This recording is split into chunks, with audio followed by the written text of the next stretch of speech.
Welcome back to Integral Calculus. In this video, I want to talk about the radius of convergence for a power series. So first of all, remember from a previous video that a power series is any function that can be written in the form the sum k goes from 0 to infinity of ak x to the k. And we claimed that wherever this series converges, the series is the function. The function is the series. If you can represent a series, or if you can represent a function as a series, they can be used absolutely interchangeably. So how do we determine where the series converges? For that, we have the idea of a radius of convergence. And let's generalize this power series. I wrote it centered at x equals 0. We can move that center to some other point x equals c by just changing my x to an x minus c. And then I have the radius of convergence theorem.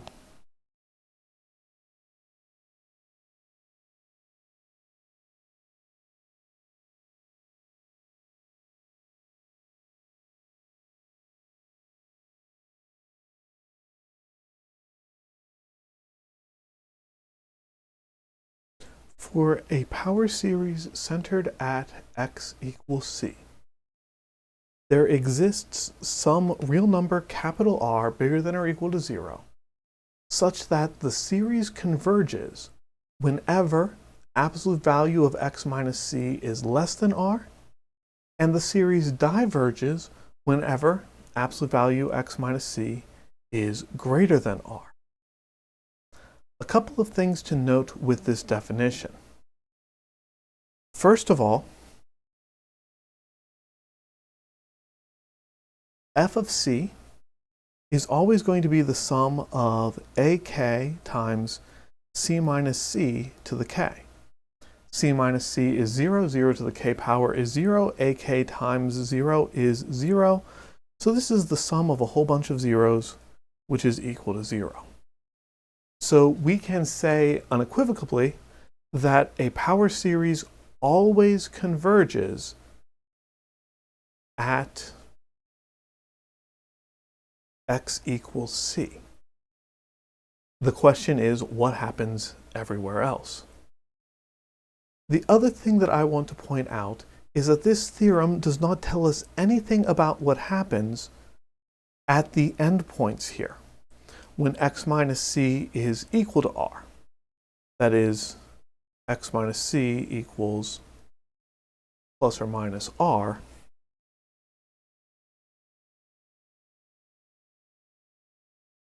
The theorem is inconclusive.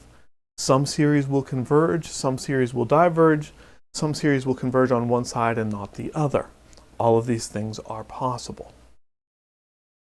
Rather than trying to prove this theorem in general, let's go through an example which I think very clearly illustrates why the series works, or why the theorem works the way that it claims to. So how about f of x is the sum k goes from 1 to infinity of x to the k over k. Notice here, just thinking about series in general, the series starts at k equals 1, not at k equals 0. In this case, it's pretty obvious why, because if you tried plugging k equals 0 into this expression, you would get 1 over 0, which is undefined, thus making the entire statement undefined. So we have to start at k equals 1. We could start higher if the particular series called for it, but definitely no lower than k equals 1. Right. This is a power series, it is a function, but it is nonetheless still a series.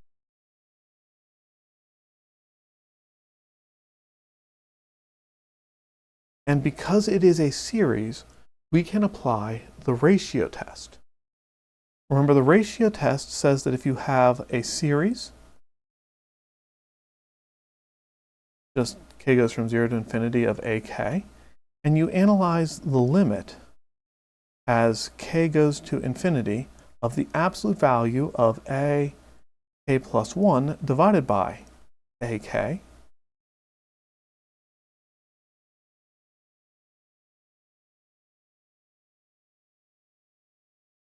And you test to see whenever this limit is less than 1, or if this limit is less than 1, the series converges. If this limit is greater than 1, the series diverges. When this limit is equal to 1, you have no conclusion. In the case of the power series, where our ak involves the variable x, that gets a little bit messier. Because when we take the limit as k goes to infinity, well, ak plus 1 would be x to the k plus 1 divided by k plus 1, and then ak would be x to the k over k. Properties of algebra. I might want to rewrite this as x to the k plus 1 over k plus 1 times the reciprocal of the denominator, which is k over x to the k.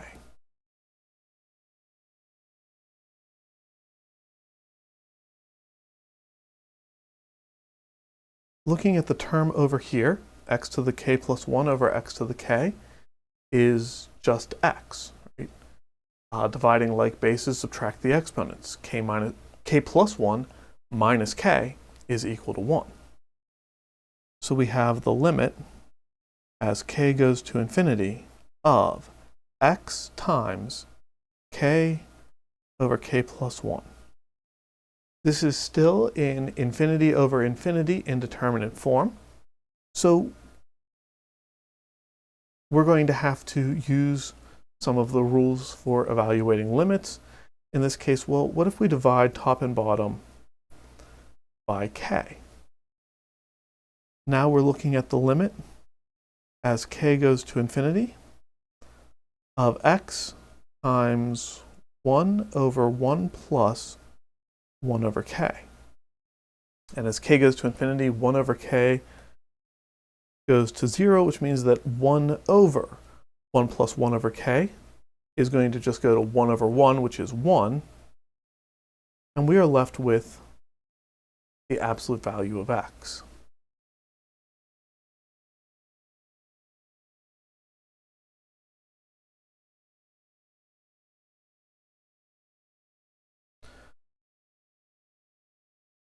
That's exactly what we said we were going to get. Well, we didn't say 1 specifically, but we said we were going to find some number, in this case that number is 1, where the series will converge whenever x is less than 1 in absolute value, and the series will diverge when x in absolute value greater than 1. When x in absolute value is equal to 1, either positive 1 or negative 1, we have no conclusion.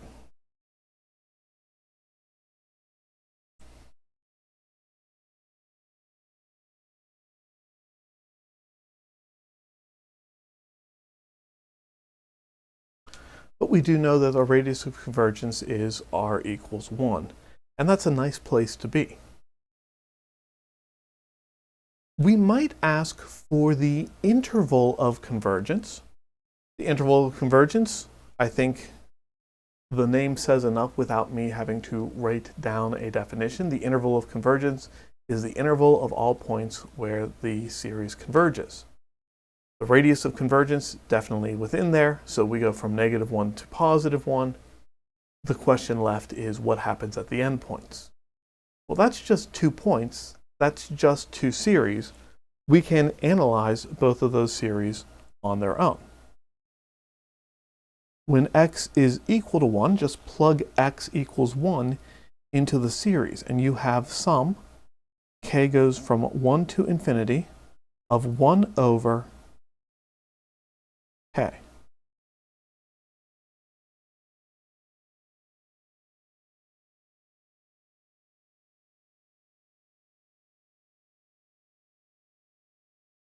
in this case, I can see by inspection, this is the harmonic series. We've studied the harmonic series. We already know that the harmonic series diverges. So x equals 1 is not within the interval of convergence.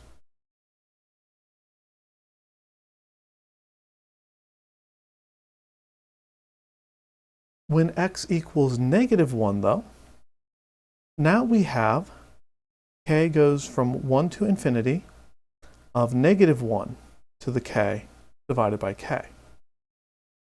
This is an alternating series.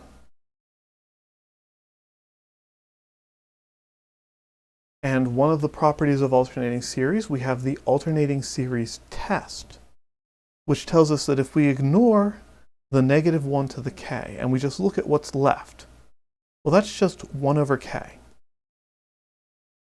And 1 over k goes to 0. If you have an alternating series and the rest of the summand goes to 0,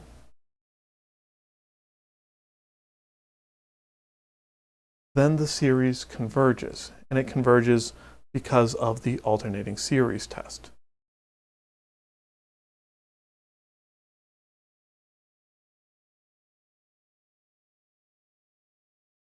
So our interval of convergence goes from -1 to +1.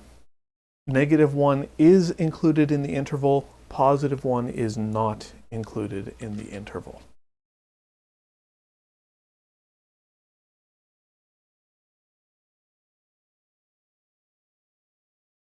Not a very long video, but these problems themselves are each fairly long.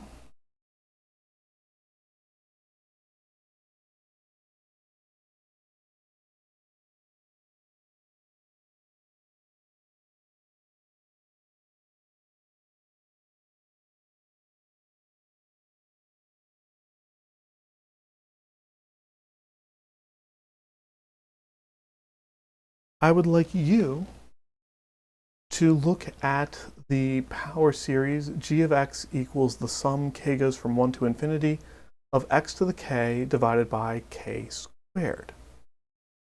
I'm asking for the radius of convergence, not the interval of convergence, so you can stop a little bit earlier than I did in the last example. If you want to go through and find the interval of convergence from there, you are certainly welcome to. It's not a bad skill to develop, but if you can get the radius of convergence, I'll be happy. See what you can do with that problem, and I'll see you in the next video.